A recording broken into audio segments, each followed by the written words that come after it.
According to the testimony of Chinedu Onwukwe said that Mazi Simon Èkpá unalived 5 soldiers and 1 police in Aba. Mazi Simon Èkpá unalived 5 soldiers and 1 police officer. Now they ask him, what is your evidence to prove that Mazi Simon Èkpá unalived 5 soldiers and 1 police? He has no proof. No single proof whatsoever.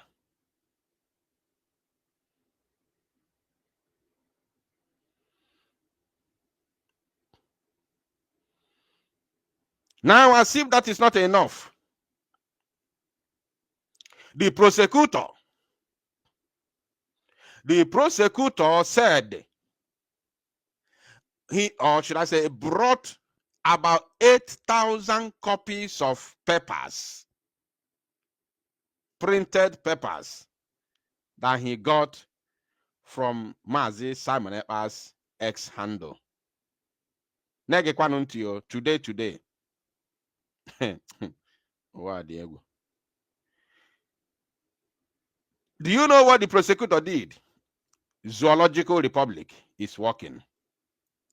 The prosecutor went to the Prime Minister's X account and printed some of the videos. Some of the videos where the zoo Janjaweed were running helter-skelter. Some of them have already received the gospel of redemption to leave the Biafra land. The prosecutor went to print all of them and brought it to the court. About 8,000 copies.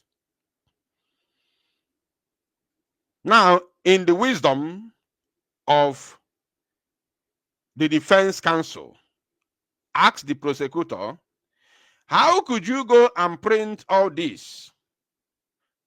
You printed only what you think that is incriminating, but you did not print what caused the images you have just brought.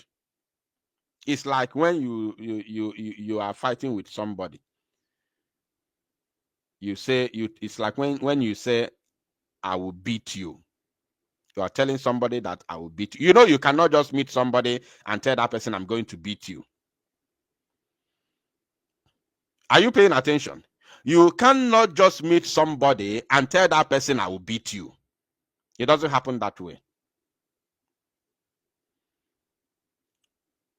You must have that person must have either told you something or said something to you or even beat you already before you can be able to tell that person, I will beat you. So any place where they want to judge your case that you said, you tell this person you are going to beat that person, they must begin with what happened prior to that very comment. They must begin with what that person said to you before you said, I will beat you. So that is the comment of the defense counsel that ended that very shenanigan.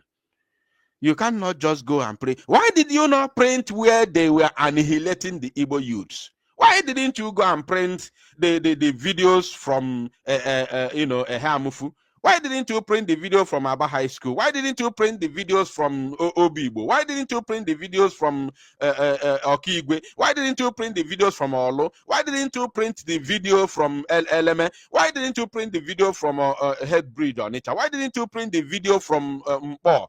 How many are we going to count? How many are we going to count? So you must go and print those videos before any judge will listen to you. You print those ones, you bring them. So we check the dates of those happenings.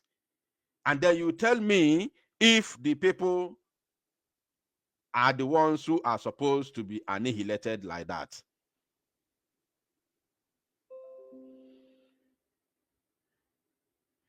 You have to go and print them before we begin to talk.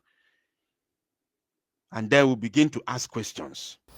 Okay, that is the update of what is currently happening in court in Mazi Simon Ekpa's court hearing. Now, the final conclusion of that court hearing for Mazi Simon Ekpa Njoku is that the court has actually adjourned his case to next week Wednesday. Next week Wednesday for final judgment.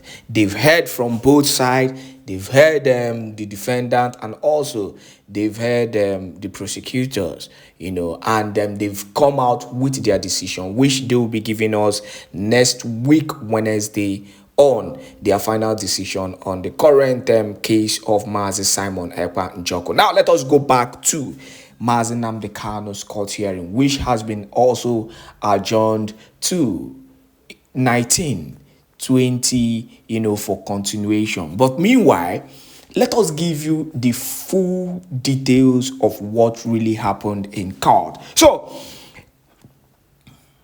the high drama unfolds as Nnamdi Kanu's trial as masked witness testifies before U.S. observers. It was the first time, a U.S. citizen will actually observe, and we observe a court trial or a court witness being masked. These things don't happen in a country where there is law and their laws are upheld.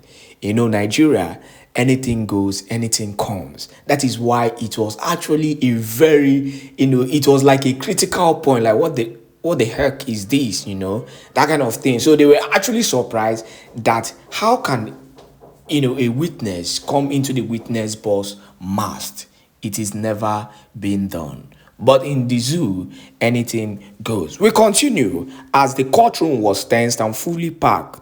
Today being 18th June 2025, as the trial of Mazi Nnamdi Kanu resumed, foreign observers, including senior officials from the United States National Center for State Cause, were present to monitor proceedings. All eyes were on the witness for, who continued his testimony under tight security, masked.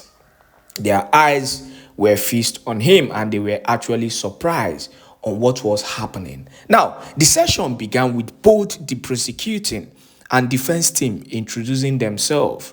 The presiding judge confirmed that the hearing would continue from where the cross-examination stopped during the last sitting, as witness 4 had not yet completed his testimony. The prosecuting counsel opened by asking, was Benjamin Madubugu detained in Abuja? That was the first question the prosecuting counsel asked. The masked witness 4 replied, yes, both Benjamin Madubugu and Mazi Nnamdi Kanu were taken to the DSS together.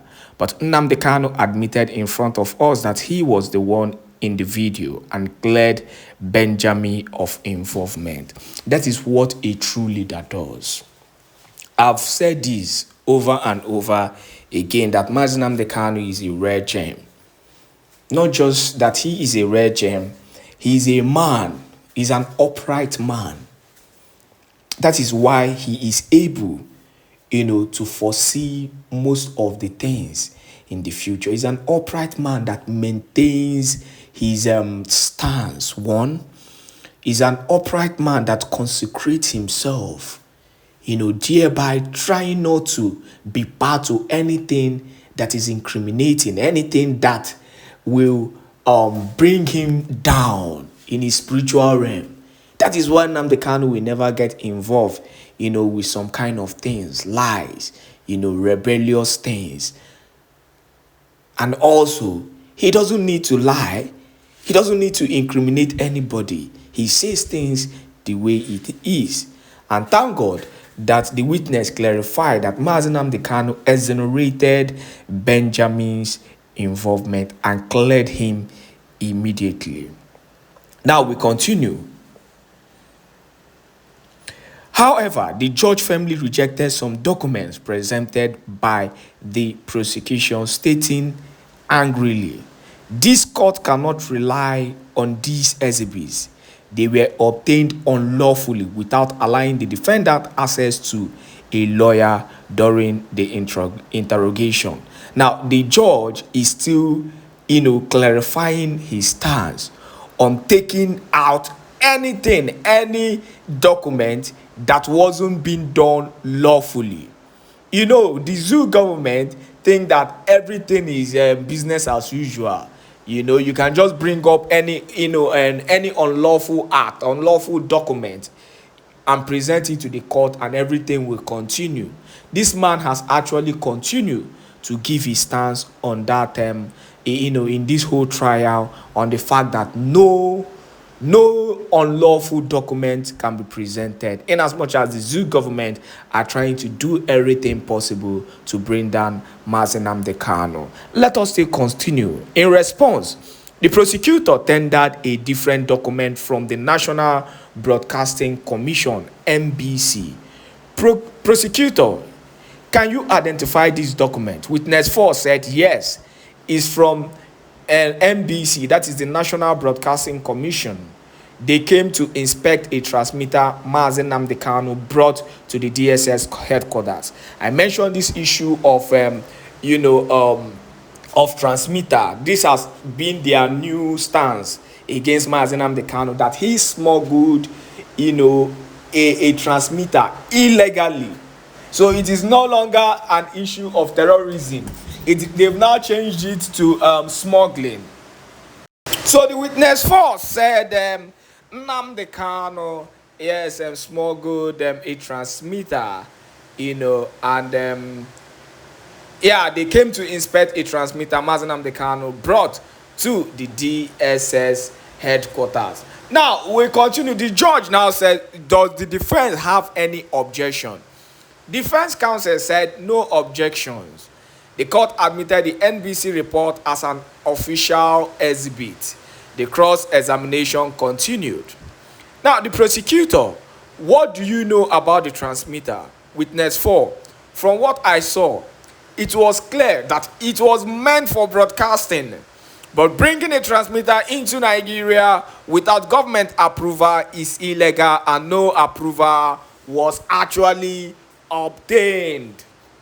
Now, I think this case is getting interesting because it is no longer an issue of terrorism. They are no longer talking about terrorism now. They are not talking about transmitters again. Now, let's continue with the cross-examination. Now, the prosecutor said, who owns the The prosecutor now asked, who owns the transmitter? Witness 4 said, the defendant, Nnamdi Kanu. Check Vanguard newspaper, 3rd July 2023. It has all the details.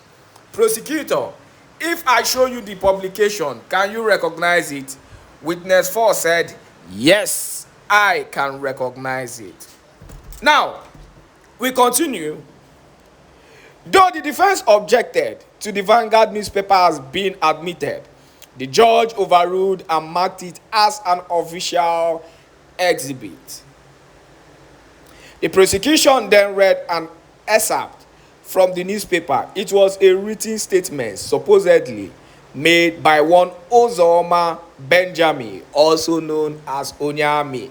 Now, the Onyami testament, where he accused Nnamdi Kanu of sending him to buy 2,000 persons, came up. And in the article, he claimed that Nnamdi Kanu had ordered him, through his superior, to buy or unalive 2,000 people. He said he managed to, unalive 30, but later regretted it. These and many more have been the people who have been accusing Nnamdi Kanu without evidence. It's not about accusing accusing the defendant, Nnamdi Kanu.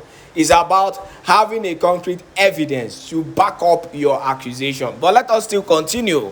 Now, it's important to note the prosecution is using this as evidence based solely on a newspaper report, not through its own investigation. and the defense did not even object to it, which is clear. These things are just mere accusation. There was no investigation done. If this kind of thing, if you truly said or you believe the fact that Nnamdi Kanu committed this kind of offense according to the testament of the so-called Onyami, what you would have done is simple: make your investigations clearly, and hold your concrete evidence against Nnamdi Kanu. But let's still continue on how it got tougher and the heat kept on getting heater in court as the courtroom grew more intense, as the prosecutor moved to the sensitive issue of the Owerri prison break. Prosecutor, what do you know about the attack on Owerri prison? Witness 4. It was ordered by Nnamdi Kanu when asked to explain his own role as a security agent. Witness 4 responded, "My duty is to collect intelligence and report to my superior. I also carry out raids. During a raid on an ESN Eastern Security Network camp, I saw human heads, body parts, and members of the group were eating human flesh." This is actually the most crazy thing I've actually seen on this internet today, man. Is it not the same people that have been giving us all kind of propaganda against Nnamdi Kanu, against Simon Èkpá? You come to the news or social media or their news platform and you hear information that IPOB Eastern Security Camp raided in Okigwe with human flesh being seen, and all that. These are the kind of information that these people are bringing. Information without evidences from their so-called media. Their media that is full of propaganda. This is what these people are tendering as evidence.